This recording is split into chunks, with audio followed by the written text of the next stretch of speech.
I had received a message on Instagram from a fan of the channel asking me, what are your thoughts on Influencer by BAND-MAID and what those lyrics actually mean? Now, I didn't give it any thought about what the lyrics were about or anything, but after I sat down and took a look at the lyrics, I remember my initial reaction being like, the chorus line hunky-dory is kind of cringe to me. But as I sat down and read the lyrics through and through, I realized it was completely wrong and that it actually fits the song perfectly. But before we go ahead and talk about that, don't forget to like, comment, subscribe, and share this video. The irony. So for the first part of the lyrics where it says, every day, see it's routine, hustle, bustle, shooting, let the world shake your day, whatever the hashtag, loading. And I'm sure they're talking about when you have to go and load up those videos and you're waiting for those to load up, or you got to load up those little clips or pictures or anything like that. All that stuff is what you have a routine for that you have to make sure gets done, because this is part of what you have to do as an influencer when you're trying to stay relevant. And then the part when it gets down to the breaking news,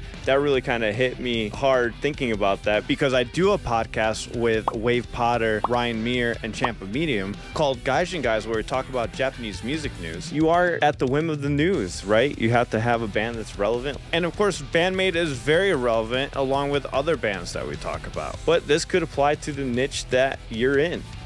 There's channels out there that are political, that have to follow the news day to day. So you will start getting into that where you're feeling slave to whatever the news releases for you. Now, there's many ways you could take these next lyrics where it says, hold them up, passionate. Nothing wrong with that. Hold them on. You'll get there in the end. You gotta be passionate when you're on the camera is the way I took it. As like, you have to have energy. Like, I have to have energy when I'm talking to you all, because if I'm just going, hey guys, what are you doing? Like, it would be boring, right? It would be not as entertaining or not as interesting to even listen to. Aren't you also bluffing all your emotions? Ending one more time, starting, like putting it on and off is what I get from that. Like, it's just talking about this whirlwind of emotions you're gonna have as an influencer anyways, but then the fact that you have to turn it on and off or make sure you're in the greatest mood at all times, which we all know is not humanly possible. We all have our bad days.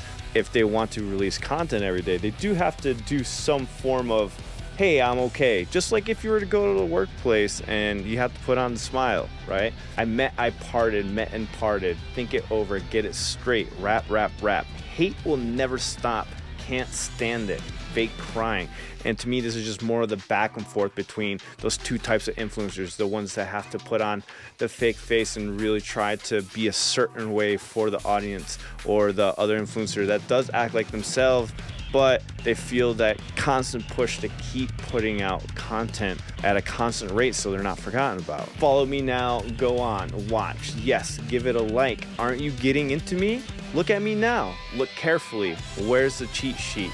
I win, you can't win. Now, I know this from experience with teaching other YouTubers how to be YouTubers. I've done this in the past, and they thought there was some kind of mythical code, and there isn't. You're constantly trying to figure it out. You're trying to game the system, the algorithm, to whatever platform you're on. Going back to, yes, give it a like, give it a follow. We could translate this over to the YouTube, right? When I say, hey, don't forget to like, don't forget to comment, don't forget to subscribe. Now we get to the chorus part where she's singing Hunky Dory, and now, as you all know, this initially made me cringe, as I mentioned in the beginning of this video. As I listen to it back now, I realize that she's kind of saying it with a bit of sarcasm, and if you're reading the lyrics up until this point, it can be mentally exhausting just going through all those motions.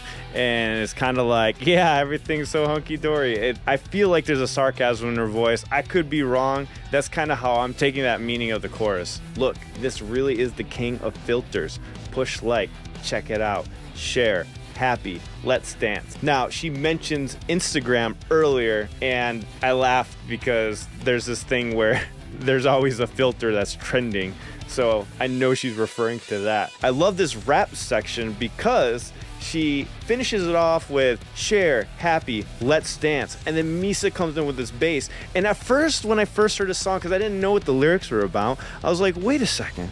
That bass, like, it's very groovy. It wasn't as complicated as other bass solos. And when I first reacted to it, I said that, wait a second, this is so much simpler than what she was playing throughout the entire song, but it was still good. It was still a nice groove, and I was like, made you want to dance. And then it goes back to Psyche's vocals where it says focus on buzz, meaning like the rumble of the bass is what I'm taking it as, and it goes back to her just like still that dancing groove, and you can dance it, you know, like grooving out to it. And after the bass solo finishes, it goes right to the guitar part. This was so cool, and I didn't even realize how these lyrics really played a part with this section of the music. Want more of a shock, and then we get Konami solo, and I was like, wow, brilliant. That is the kind of music writing I love the most, where in this case, the music really goes with what Psyche is singing about. And I also do love it when you have the music that can tell the story on its own without vocals.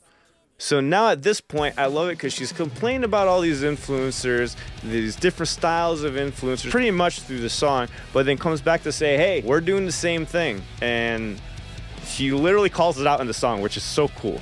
Now this part got me. And I've done many takes of this, to be honest with you all. This last lyric, where she says, surrender love, because that could have so many meanings, and this is what I came up with of what I think it means. It could mean the struggles of having to constantly produce. It could mean alienating your loved ones because you are so busy pleasing the damn folks on the internet that are watching your stuff. Or it could mean in the sense of surrendering love for yourself because you're not showing yourself love and just overall taking care of yourself. This song, if intended, has a really serious meaning to me. To me, it really hit home. And damn, I was wrong when I first listened to it.